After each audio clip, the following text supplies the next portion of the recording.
malakas ang bagyo. Wala, patay ang aming paninda. Uy, dami pa. Malakas ang ulan dito. Ito na yata yung bagyo, guys. Ito na yata ang bagyo dito sa amin sa Pampanga. Ang isda, wala lang customer. Nawala yung mga langaw ni Marky, tago na.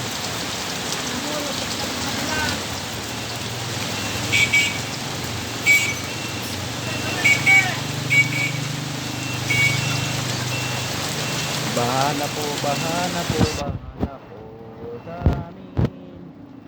Baha na. Isda, boss, isda! Nagtitindang isda. Wala, hindi yan. Isda po, baha na.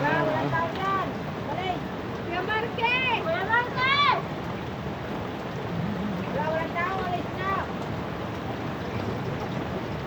Gala-gala kasi, magala-gala eh. Walang mayari dyan. Tulong, kasi.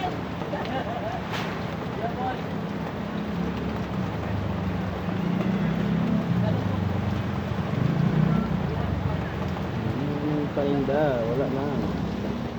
Malakas ang ulan. Salamat, ganito lang.